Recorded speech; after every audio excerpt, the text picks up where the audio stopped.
Tinitigan ko. Nilapitan ko.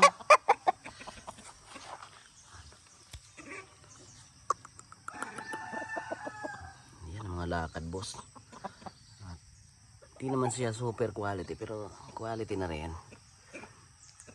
Sweater ang tatay nito. Kaya super din pumalo, siyempre.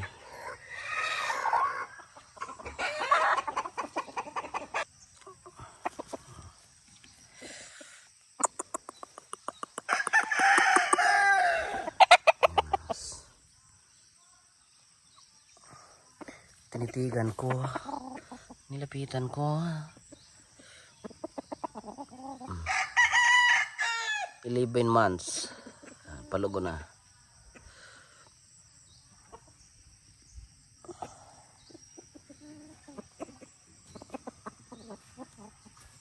Ang takot lang. Nag-ano kasi ang liig niya. Maliliit ang lugon para nagbinabae. Ano? Maganda rin yan. Ang timbang nito is 1.8. Ayan. Kara mo takot siya. Mailap sa tao. Pero maayos naman gumalaw. Malakas naman. Ito yung white natin, oh. White talaga siya. Ito yung lumalabas pag white siya, puti ang paa. Yan ang sa original ni Biboy. Magkapatid lang to. Ayan. Super. Para siyang white talaga na puting-puti. Ayan. Uy. Pumapalag mga boss. Ayan. Tubig niya. Mineral water pa sa iniinom. Ayan.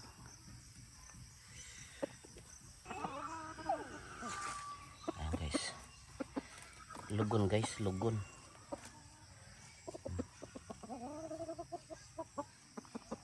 Ayan, sobrang bait ito.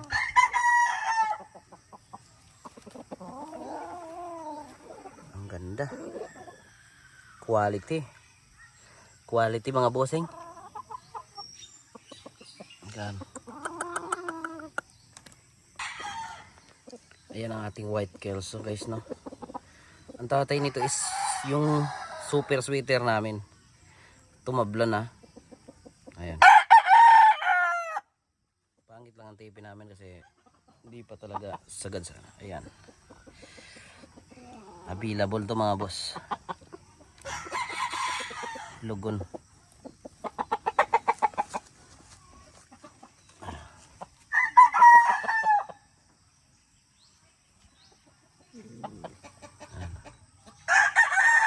Anak ng golden boy sweater sa white kelso. Ito yung tinatawag na white. So white. Sweater white. Gagawin ko materialis to mga boss. Tignan mo naman height niyan. 5 months old. Ang ganda ng height. Talagang malupit.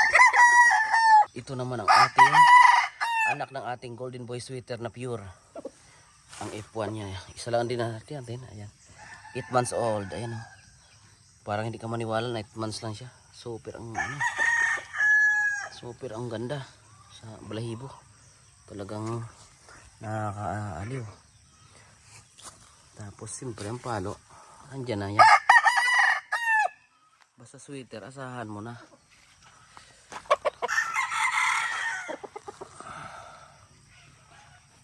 Ito yung ating golden boy sweater na pure from Sabong Pinaskim Farm. Ayan, ang height. Ang pangit ng mukha pag ano. Parang hindi mo kala mo ano lang siya, ordinaryong fighter. Sabong Pinas Game Farm.